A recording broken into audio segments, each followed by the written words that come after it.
I always believed that silence was a kind of safety. That's why I chose the library. Not just to work, but to live. To disappear between the stacks, where no one expected smiles, small talk, or anything more than a stamp on the inside cover. I liked the smell of old pages better than perfume. I trusted ink more than people. So when the man in the charcoal suit slid the envelope across the table and said in a voice as crisp as winter air, "Mr. Hale offers full coverage of your mother's medical expenses in exchange for a 12-month marriage commitment," I said nothing. Not yes, not no, just silence. Because what I heard wasn't a proposal, it was a sentence. The contract felt heavier than it should have. Legal paper, thick and cold. Somewhere between line 13 and 14, I stopped reading. No outside communication unless pre-approved. All residents within Hale Estate. Divorce not permitted. Within contract term. It wasn't a marriage. It was a gilded cage with a ring. "You don't have to sign today," the lawyer said gently. "But time is short. Your mother's condition. I'll sign." The words cut across the room like glass. My voice sounded foreign. "Not mine. You haven't even met Mr. Hale," he offered, unsure whether to be relieved or horrified. "That's the point, isn't it?" I said quietly. "This has nothing to do with knowing. Just owning. Dominic Hale didn't come to the signing. Of course he didn't. I imagined him too busy orchestrating empires to waste time watching a desperate woman exchange freedom for her mother's lungs. But his signature was already there. Bold. Sharp. As if the pen had sliced through the paper, like a scalpel. The car came at sunset, a sleek black vehicle with windows too dark to see through. The driver didn't speak, just nodded once and opened the door like I was someone important. Or fragile. We drove in silence. Each mile took me farther from everything familiar. My apartment, my library, my choices. The trees thickened. The sky darkened. Snow flurried like ash. I didn't cry. I didn't think. I just waited. The Hale estate was exactly what you'd expect from a man who bought his wife through lawyers instead of love. Enormous. Cold. Perfect. Iron gates opened automatically as we approached. The house itself rose like a castle out of the snow. White stone. Black. Windows. No lights on. The door swung open before I knocked. An older woman stood there, posture rigid, eyes sharp. "Miss Carter," she said. "Welcome to Hale House. I'm Mrs. Langley, the housekeeper. Mr. Hale is expecting you in your room." "In my..." I frowned. "Your quarters are on the east wing. Meals are prepared. You'll find your wardrobe has already been provided." She gestured toward the grand staircase. I turned back instinctively, as if I'd forgotten something in the car. But the door had already shut. Locked, by the sound of it. The room was beautiful, of course. In the way that museums are beautiful. Curated, distant, untouched. The fireplace crackled low. A fur throw was draped over a velvet chaise. The wardrobe smelled faintly of cedarwood and soap. But I couldn't shake the feeling that nothing inside this room really belonged to me. Not the clothes, not the books on the shelves, not even the breath in my lungs. I sat on the edge of the bed and waited. For what, I didn't know. Maybe to feel something, maybe to stop feeling everything. It was past midnight when the doorknob turned. I startled, stood too quickly, my fingers tightening around the bedpost. He didn't enter right away. Just stood in the doorway, a dark silhouette against the dim light. Dominic Hale. Even in shadow, his presence filled the room. Broad shoulders beneath a black coat. Sculpted face cut from ice and marble. Eyes sharp, unreadable. "Mr. Hale," I said, quietly. His voice was smooth and low. "Dominic will do." I nodded, though I wasn't sure why. He stepped forward slowly, just enough to let the light catch the edge of his jaw. "I won't force you," he said. That was part of the deal. I didn't breathe. He continued, each word precise. But you won't leave either. Not until this contract is over. Not until I say so. He looked at me then, not as a stranger. Not even as a man looking at a woman, but as a collector looking at something newly acquired. I wanted to hate him. I wanted to scream. Instead, I said the only thing I could say without losing myself. I understand. He gave one small nod, then turned and walked away. The door clicked softly behind him, but it echoed like thunder. I laid down fully dressed, staring at the ceiling. Above me, a chandelier of glass leaves and iron thorns. Below me, sheets too soft to be comforting. Around me, silence so loud it howled. I'd stepped into this willingly. For her. But I knew I would never walk out the same. Because what he said wasn't a threat. It was a promise. I won't force you, but you won't leave either. It wasn't the locks that trapped me. It was how easily I stopped looking for the key. The morning came quietly, like an apology. Pale sunlight seeped through the sheer curtains, painting ghostly lines across the floor. Everything looked still. Too still, like a room staged for someone else's life. My first instinct was to run. Second, to pretend I hadn't thought that. The wardrobe opened with a soft creak. Everything inside was cream, gray, or navy. Cashmere. Silk. Nothing I'd ever wear, but everything that fit me perfectly. Down to the half-inch heel boots in my size by the dresser. No phone. No clock. Just the controlled quiet of a life not mine. Mrs. Langley reappeared just as I stepped into the hallway. "Breakfast is ready," she said, with a tight smile that didn't reach her eyes. "Do I eat with Mr. Hale?" I asked. "Mr. Hale does not dine in the mornings." Her pause was deliberate. "He believes in silence before noon." "Of course he does." The dining room was grand, long, cold. Chairs too many for two people. A table that could seat an army, and me, sitting at the far end, picking at poached eggs and toast I didn't taste. I didn't know what felt worse, the silence or the subtle luxury of it all.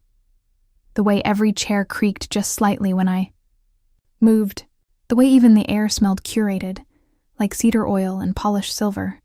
It was beautiful, immaculate, and completely wrong. After breakfast, Mrs. Langley handed me a key. Small, gold, delicate. "This opens the library. Mr. Hale mentioned your background." Something flickered in my chest, almost like relief. Books. Maybe that would help. The library was everything my childhood self would have dreamed of. 2 stories of dark oak shelves, ladders that slid smoothly along rail tracks, heavy armchairs, by the windows, and a skylight above pouring filtered light onto dustless spines. I ran my fingers across titles like they were old friends. Woolf, Austen, Poe, Bronte, Dickinson, even first editions. Even the smell was right. It was the first time since signing that contract that I exhaled without fear. Hours passed unnoticed. I read, wandered, watched the snow gather on the outer ledge, forgot, for a moment, that I was not here by choice. Then I saw it, high shelf, top left. No title on the spine, just black leather, smooth and unmarked. Curious, I climbed the ladder and pulled it free. Inside were photographs, not of places, not of landscapes, of women. One on a swing, laughing midair. One lying on a chaise, a wine, glass in hand. One in a wedding dress. And one, this one froze me, reading beside the fireplace. Same room I'd slept in last night. Same hair. Same profile. Not me. But like me. Too much like me. My stomach dropped. You found Elena. The voice hit me like a sudden gust of wind. I turned. Dominic stood in the doorway, dressed in black again, his tie undone. No jacket. How long have you been watching me? I asked, not quite angry, but close. I installed no cameras, he said, if that's what you're thinking. You didn't answer the question. He stepped forward, slowly, eyes on mine. Not apologetic, not defensive, just present. Elena was my wife, he said flatly. She died 2 years ago. I held the photo up. We look alike. Yes, and you chose me because of that. A pause. Not hesitation, just calculation. I chose you, he said finally, because your file said you were quiet, intelligent, unattached. The resemblance was not intentional. But I won't lie, it helped. I didn't know what to do with that, so I said nothing. He walked to the window, looked out at the snow. I'm not going to pretend this arrangement is fair, he said, but I never lied to you. No, you just locked me inside a memory. His jaw tightened, but he didn't turn. Elena was not what she seemed. I waited. No explanation came, and that told me more than if he had spilled his soul. That night, I couldn't sleep. I stared at the chandelier again, counted its leaves, watched shadows shift along the walls. I should have felt rage, panic, betrayal. But I just felt suspended, like I was waiting for something to change, or for me to change. And maybe I already had.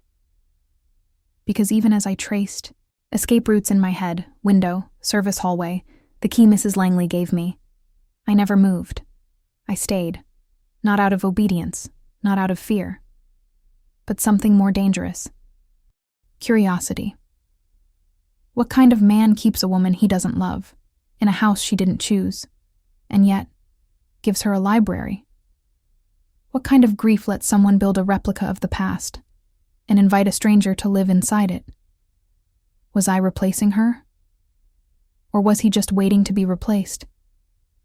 I didn't know. But I wanted to, and that scared me more than the locked door ever could. The snow didn't stop. Each morning it covered the grounds like a white lie, clean, soft, suffocating. Beautiful in the way a locked music box is beautiful, polished, untouchable, eerily still. I didn't leave the library, not for long. It became my oxygen, my chapel, the only place that felt real, until her face started showing up everywhere. She was on the piano in the music room, black and white, laughing beside a man I didn't recognize. She was framed in the hall outside the dining room, seated on a balcony with the same distant look I wore now. But most disturbingly, she was in the master bedroom mirror. Not literally, just almost. One night, passing by the open doorway, I paused. The angle of the bed, the slant of light, the reflection. It wasn't my face I saw in that brief moment. It was hers. I confronted Mrs. Langley at breakfast. Who was Elena? The housekeeper didn't look up from her tea. Mr. Hale's wife. I know that much. Silence. She died 2 years ago. I stared at her, waiting. She set her teacup, down precisely. She was warm, lively. She liked red lipstick and short poems. She made this house feel human. Then she didn't. What happened? Mrs. Langley looked out the window. She died. That was the end of it. I didn't see Dominic again until 2 nights later. He appeared like smoke, silent, sudden, there. I was reading on the chaise near the fire when his shadow fell across the page. You've read more in 2 days than Elena did in 2 years. I closed the book slowly.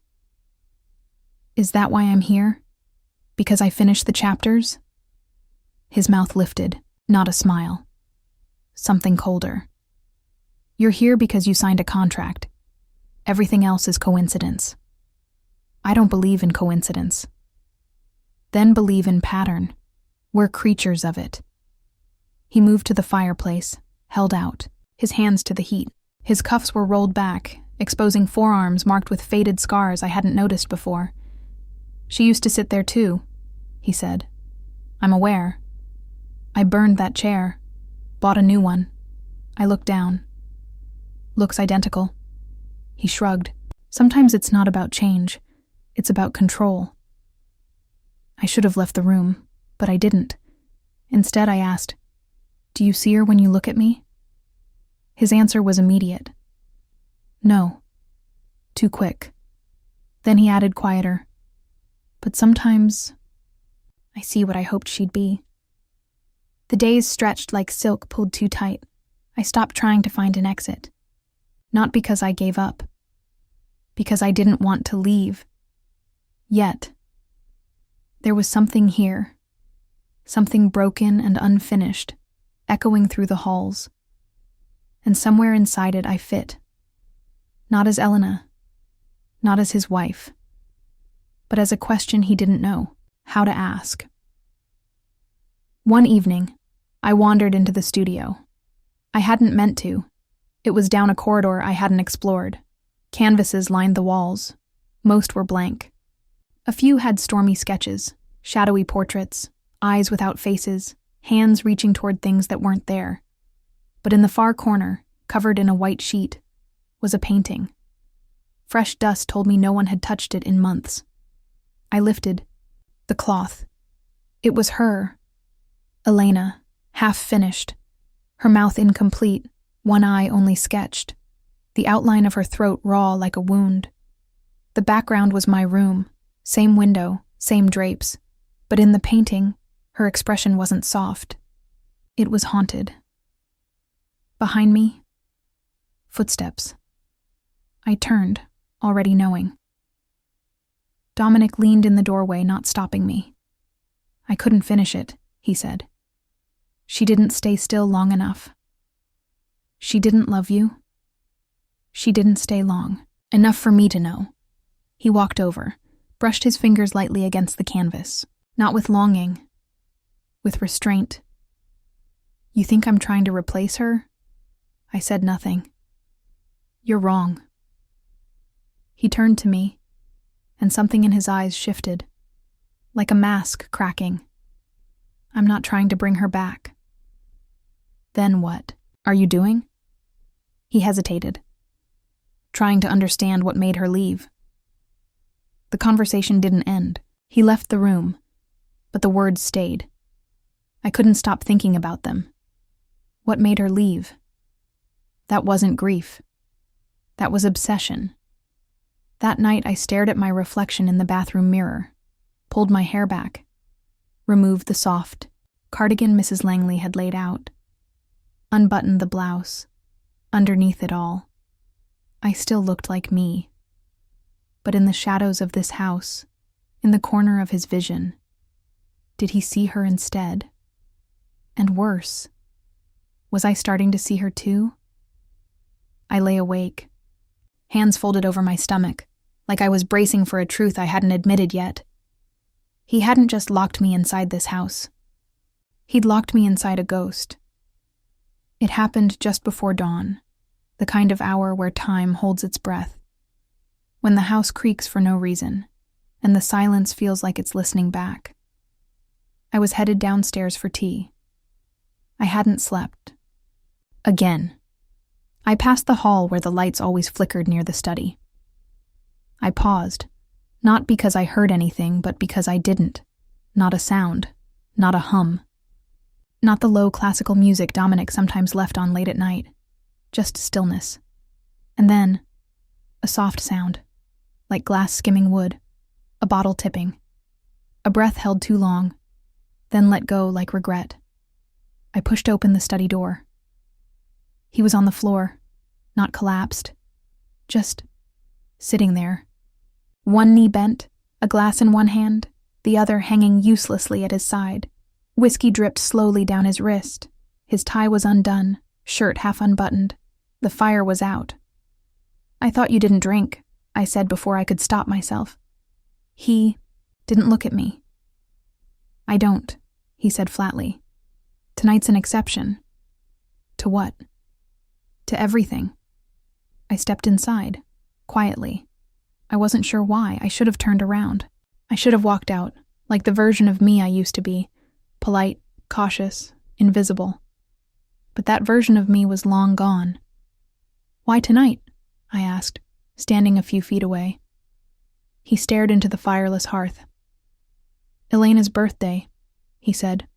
Not a slur, not a sob, just a flat fact. Like a line carved into a gravestone. I said nothing. He raised the glass again, but his hand trembled. Only slightly, but I saw it. And I realized this was the first time I'd seen him vulnerable. Not angry, not cold, just undone. "Why? Are you still here?" he asked suddenly. "Because I signed a contract." He laughed. It was bitter and dry. "You've had chances to run. Would you have let me?" "No," he said honestly. "But you would have tried." I stepped closer, slowly. I didn't know what I was doing. He didn't stop me. "You asked me once if I see her when I look at you," he murmured. I nodded. "I don't." "Then what do you see?" He looked up finally, and it landed like a punch. Those eyes, tired, haunted, human. I see someone I'm afraid to hurt, and that scares the hell out of me. For a moment, the room shifted. It wasn't the study anymore. It was a battlefield, not between him and me, but between the man he was and the man he was trying not to be again. And somehow, I was the line between them. "I should go," I said quietly, but I didn't move. He reached out, not to stop me, but to ground himself. His fingers grazed my wrist. It was such a small thing, but I felt it everywhere. His thumb brushed the inside of my wrist like he was checking for a pulse, or making sure I was real. "I built this house to keep things out," he said. "Noise, pain, people. And now?" He looked at me like I'd asked a question he didn't want to answer. Now, I don't know if I brought something in, or let something out. I sank down beside him. Not touching. Just near. The fireplace remained cold. The night too. But we sat there. Two people, surrounded by all the things they didn't say. And for once, silence wasn't a prison. It was a bridge. Hours passed. Eventually, I dozed off, cheek against the armchair, knees pulled to my chest. When I woke, I was in my room again. A blanket over me, a glass of water beside the bed. No sign of him. But I knew he'd carried me. And that knowledge burned hotter than the fire ever could. Later that day, I passed him in the hallway. He didn't stop. Didn't speak. But as he passed me, he brushed his fingers, just lightly, along my shoulder. And it said everything he couldn't say. "I remember." I meant it. "I see you." I told myself not to feel anything. I reminded myself what this was. A contract. A transaction. A gilded cage with an expiration date. But cages don't hold people. They hold choices. And mine were starting to shift. The snow started to melt, just barely. It left behind a thin sheen of ice on the windows, and a softer, more dangerous kind of quiet.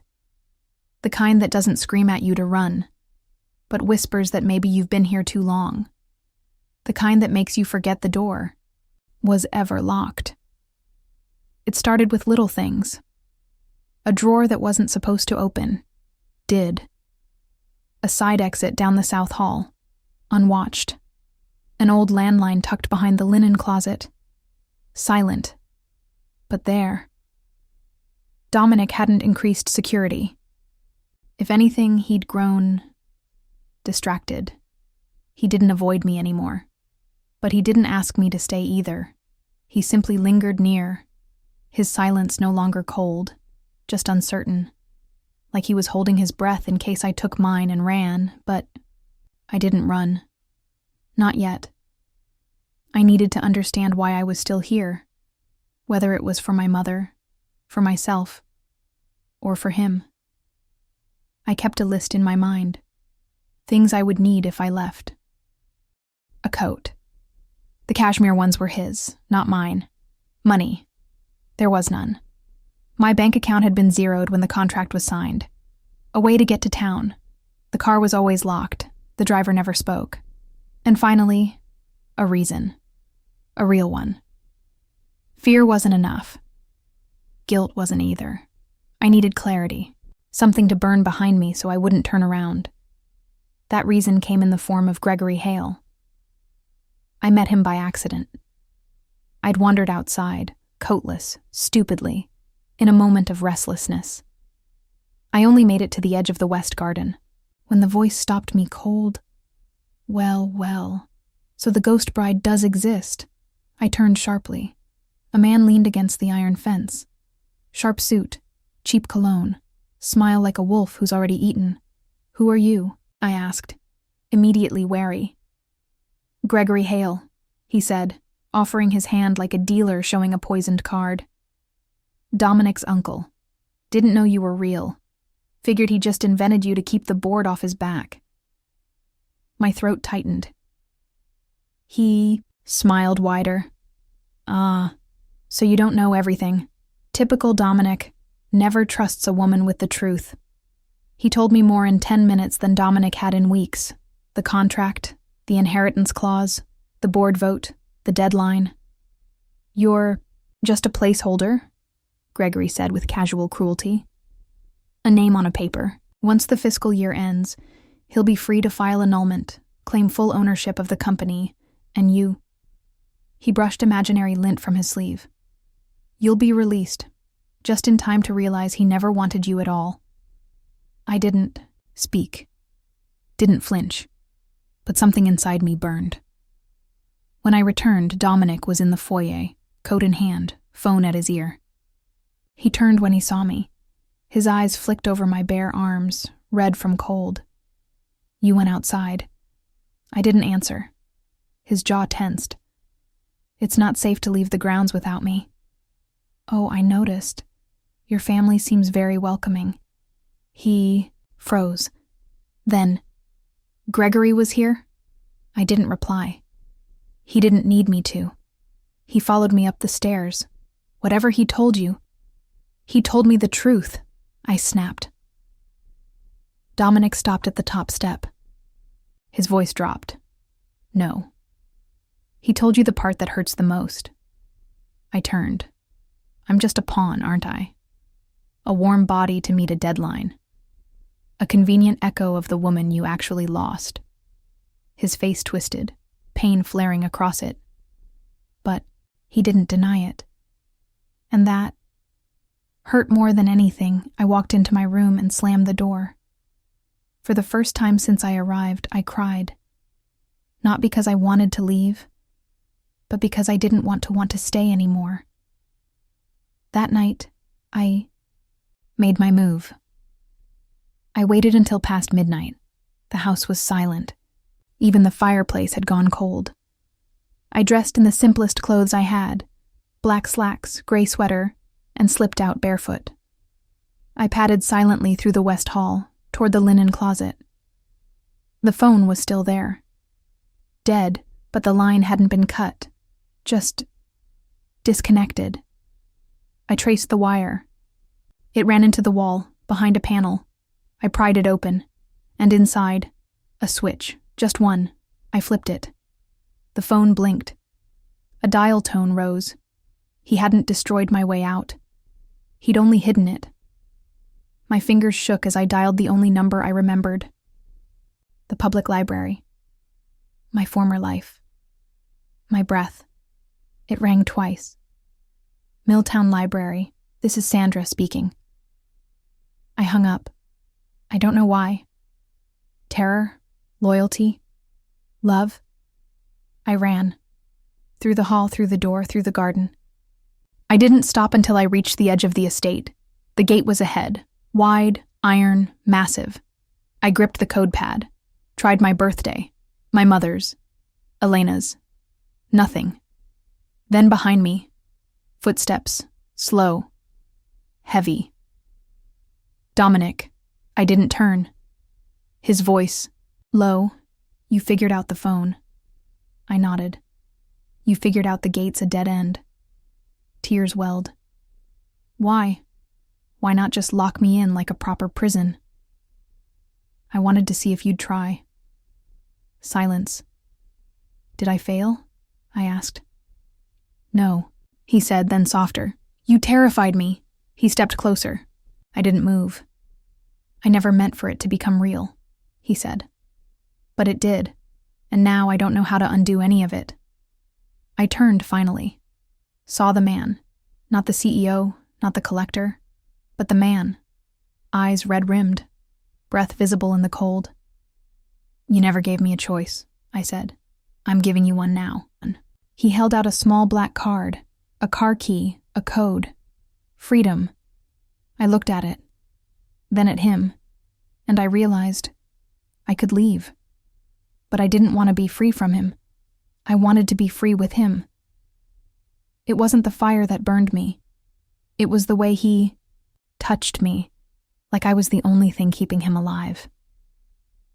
I didn't take the key. I stood in the snow, breathing hard, fingers frozen, and looked into his face, into that quiet devastation behind his control. His hand didn't tremble, but I could feel it in the air between us.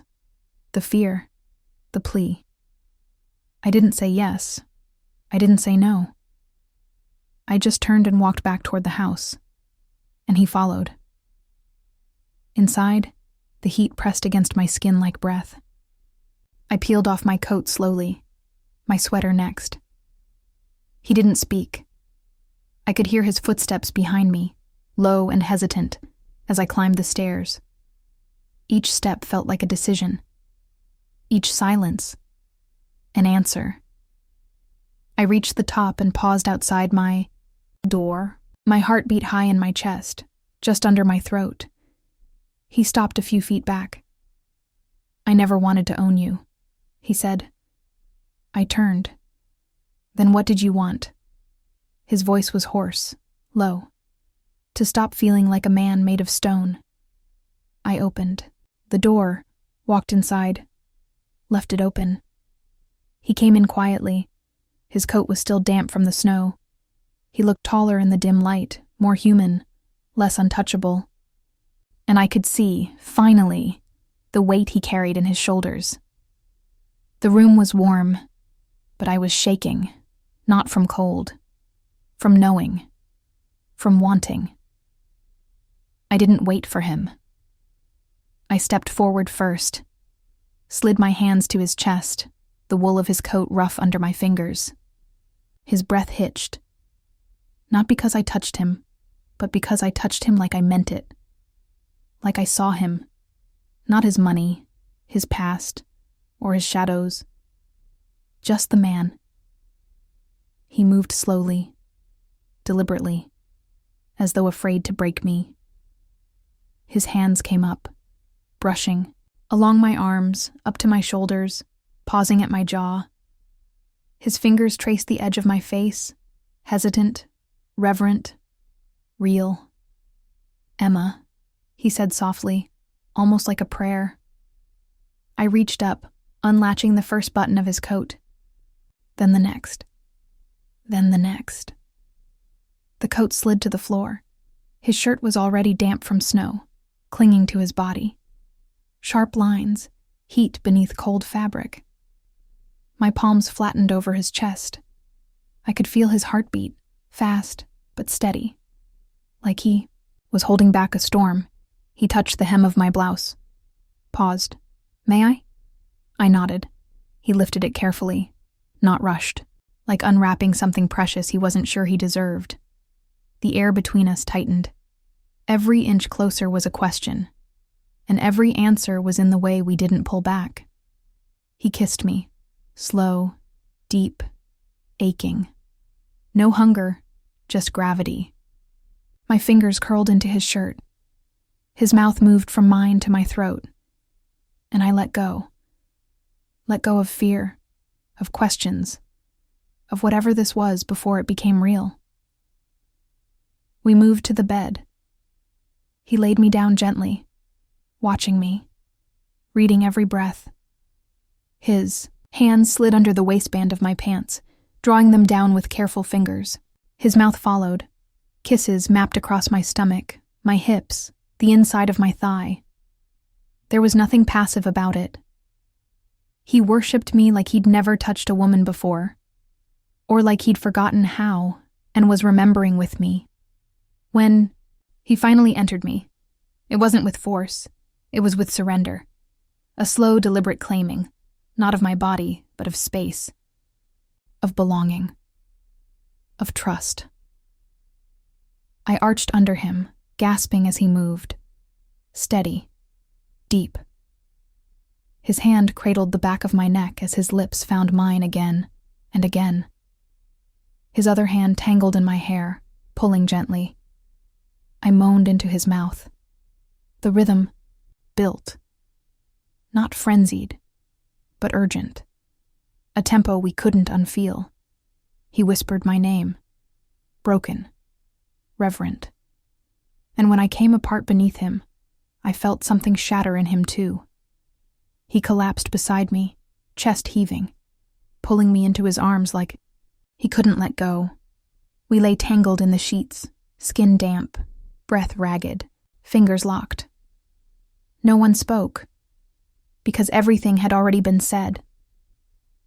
Later, in the hush between midnight and morning, he pressed his forehead to mine and whispered, "You weren't part of the plan, but now you're the only part I want," and I, half asleep, murmured back, "You were the prison, but now you're the key."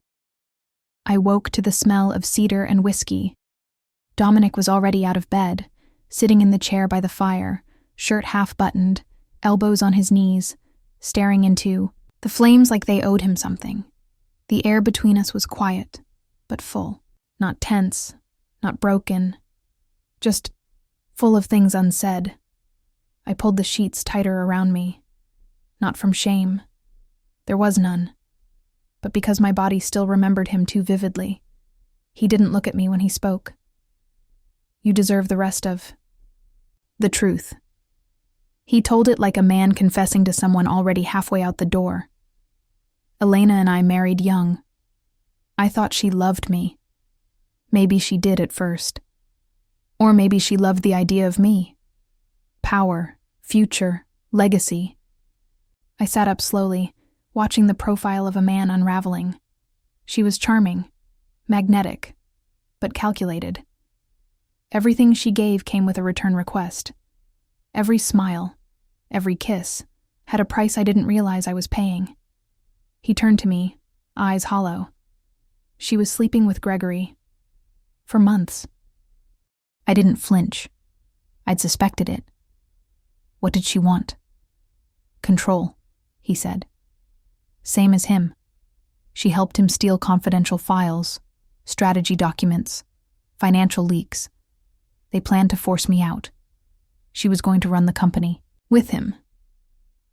And then, he exhaled hard. I found out. She tried to explain, cried, promised.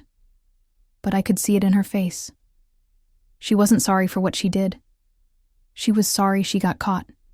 He stood, walked to the window, backlit by snowfall. She died 2 weeks later. Car crash. Driving to meet Gregory at a cabin. Was it intentional? I asked quietly. No, he said. Just irony. I let the silence stretch.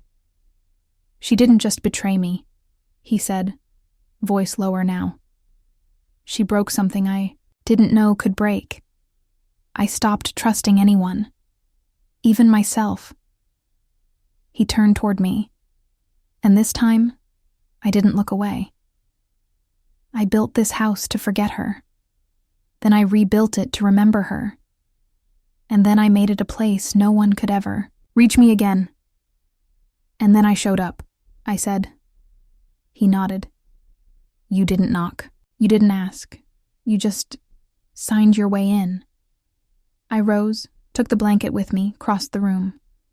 Why me? I asked. Really? And don't say the resemblance. That's how it started, he admitted. But then I read your file. Quiet, self-sufficient, no debts but your mother's, no scandals, no distractions. You wanted someone who wouldn't ask questions? Yes, but you did. I reached out, touched his wrist, gently, deliberately, and when I did, you made me wish I could answer them. He leaned into my touch like he was starving for it. I didn't mean to hurt you, Emma. I didn't even mean to know you. I looked at him for a long time. This man who had kept so much, built walls from pain and wealth, and then let them crack, bit by bit, under the pressure of something as soft as presence. Do you want me to stay? I asked. He didn't answer with words. He reached into his back pocket, pulled out a folded piece of paper. He handed it to me. It was the contract. The original. Marriage clause. Term agreement. NDA. At the bottom, in thick black pen, was a line, crossed through the final paragraph, and beneath it, nullified. Effective immediately. Signed. Dominic Hale. I release you, he said. His voice didn't shake, but his hand did. You're free. I stared at it.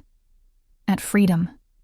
At him, at everything we were before last night, and everything we'd become after. I never wanted to be free from you, I whispered. I wanted to be free to choose you. He closed his eyes, just for a second, and when he opened them again, the man who had once been made of stone was breaking in the best way. We didn't kiss. Not right then. We just stood there. Bare. Honest. New.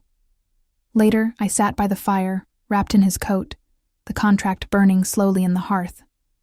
Ash curled like paper wings floating upward.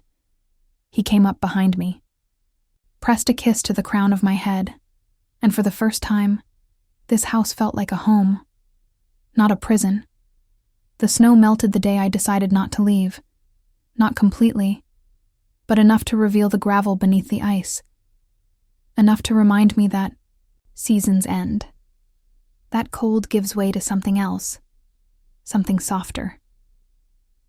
We stood in the greenhouse. It had been abandoned for years, covered in dust, vines long since curled into themselves like forgotten promises.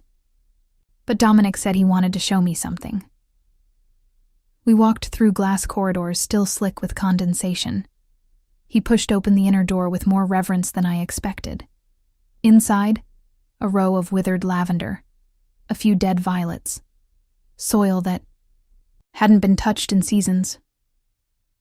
I thought maybe, he said, glancing down, you'd want to grow something of your own. My throat tightened. He wasn't offering flowers. He was offering roots. I chose the violets. We knelt side by side in silence, fingers buried in soil. He didn't guide me, didn't correct, just worked beside me. An equal, finally. It felt ordinary, sacred, like we weren't building a garden, but rebuilding each other. That afternoon, I wrote my mother a letter. My first real contact with the outside world since I'd arrived. I didn't tell her everything, just enough, that I was safe, that I was okay, that I'd chosen this place, this man, this life. 3 days later, I sat in the grand dining room, for the first time, Dominic across from me. He looked lighter, still sharp-edged, still severe, but something had lifted. The storm behind his eyes had settled into a steady sea. We spoke over roast chicken and wine, about books, about the company, about what it meant to start over. You could walk away at any time, he said, running a finger along the rim of his glass. I could, I said. But I'd miss the way you water plants like you're apologizing for something. I'd miss Mrs. Langley pretending she doesn't eavesdrop. I'd miss you, in that god-awful gray coat, standing in the snow like a man still waiting to be punished. He blinked and then, slowly, smiled. Stay then, he said. I already have. The next morning we got dressed in silence. Not out of awkwardness, but intimacy. His movements mirrored mine like we'd done this forever.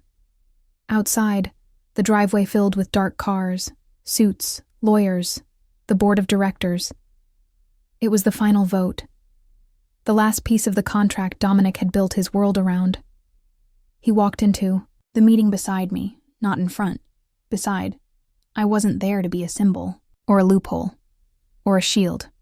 I was there as his choice. When Gregory entered, Dominic didn't flinch. He let the man talk. Let him sneer. Let him pitch. Then Dominic slid the envelope across the table. Quiet. Final. Inside. Photos, dates, files, evidence of Gregory's corporate sabotage. I gave you a chance to back off, Dominic said evenly. You didn't. Now I give you the door. Gregory turned to me as he left. I hope he's worth it. I met his gaze, steady. He is. We didn't celebrate. We didn't need to. Instead, Dominic took my hand and led me back to the greenhouse. The violets were beginning to rise, slow, uncertain, just like us. That night, curled in his arms beneath soft linen and firelight, he kissed my shoulder and whispered, You're not mine because of a contract. You're mine because you stayed. And I'll spend the rest of my life earning that. I looked at him, truly looked, and said, I don't need the door open anymore. Not when what's inside feels like freedom. Outside, the snow had stopped. Inside, everything had just begun. There's a kind of prison that doesn't have bars. It doesn't come with locked doors or metal chains. It comes with memory, with loss, with the lie we tell ourselves that healing is too risky. Dominic Hale lived in that prison, and Emma Grace Carter walked in, not with a rescue plan, not with a sword, but with quiet presence and the radical bravery to see someone hurting and stay anyway. This story was never just about a locked door. It was about what we do when the past controls the present. What happens when we lose trust, and in the name of survival, we build walls so high they become tombs, and then someone walks in. Someone who sees through it. We live in a world where it's easier to leave than stay. Easier to cut off than open up. Easier to say, I'm fine, than, I'm scared you'll break me if I let you in. Dominic didn't need another perfect woman. He needed someone imperfectly honest. Emma didn't fall in love with power. She fell in love with the moments when that power slipped. When the man behind the control reached out, shaking, and dared to say, I'm not as strong as you think, but I want to be. With you. Maybe you've loved someone who kept the door locked. Maybe you've been the one locking it. To protect yourself. To avoid being hurt again. To make sure no one ever sees the weak, tender parts of you you're ashamed of. But what the silk prison reminds us is this. No one heals in isolation. No one builds safety by shutting love out. And real freedom isn't found by walking away. It's found in the terrifying, beautiful moment you choose to stay. Not because you have to, but because you want to try again. Emma stayed, but not because she was naive.